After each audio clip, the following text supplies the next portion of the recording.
ભરૂચની આમોદ નગરપાલિકા હદ વિસ્તારમાં લોકોને હરવા ફરવા અને આનંદ માણવા બે બાગનું નિર્માણ કરવામાં આવ્યું હતું. જો કે સંતરામ મંદિર નજીક આવેલા બાગને નગર સેવા સદન દ્વારા છેલ્લા કેટલાક સમયથી તાળો મારી દેવામાં આવ્યો છે, જેને કારણે બાગ હાલ ઉજ્જડ બની ગયો છે. બાગની દેખરેખ અને સાફ સફાઈ કરનાર માળીને આમોદ નગરપાલિકા દ્વારા વેરા વિભાગમાં મૂકી દેવાથી બાગ જાણે જંગલ બની ગયો હોય તેવા દ્રશ્યો જોવા મળી રહ્યા છે. બાગની બાજુમાં આવેલ મિશ્ર શાળાના આચાર્યએ પણ બાગ અંગે નગરપાલિકામાં રજૂઆત કરી હોવા છતાં આજ સુધી પ્રશ્નનું કોઈ નિરાકરણ આવ્યું નથી. નગરપાલિકા દ્વારા કોઈ પણ જાતની દરકાર ન લેવાતા બાગ ઉજ્જડ વેરાન બની ગયો છે. આ બાગમાં પહેલાની જેમ સાફ સફાઈ રાખવામાં આવે અને તેમાં કાયમી ધોરણે એક વ્યક્તિની નિમણૂક કરવામાં આવે તેવી લોકો માંગ કરી રહ્યા છે. લોકોએ બાગને બાગ રહેવા જ નથી દીધો, જંગલ બનાવી દીધેલું છે. કારણ કે બાગ કોને કહેવાય અને જંગલ કોને કહેવાય એ આપણી અહીંની પબ્લિકને ખબર જ છે.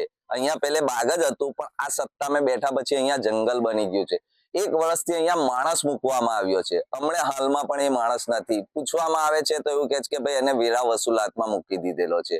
તો બાગમાં મૂકેલો માણસને વેરા વસૂલાતમાં મોકલવાની જરૂરત નથી. અચ્છા, તમે મોકલો છો તો બાગની સાફ સફાઈ તો રખાવો. હમણાં તમે હાલમાં જોઈ શકો છો કે કોઈ પણ છોકરું અહીંયા બેસી નથી શકતું. અહીંયા ઊભું રહેવાય એવી પરિસ્થિતિમાં નથી.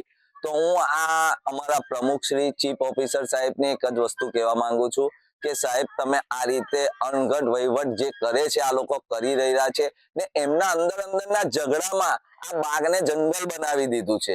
આ બાગની પરિસ્થિતિ છેલ્લા 1.5 થી 2 વર્ષથી આ પરિસ્થિતિ છે. અમારા વહીવટની અંદર આ બગીચો બનાવેલો હતો સુખાકારી માટે.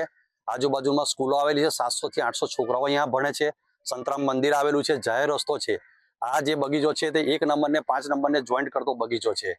આ એક ફરવા માટે, છોકરાઓને રમવા માટેનું એક સ્થળ બનાવેલું હતું.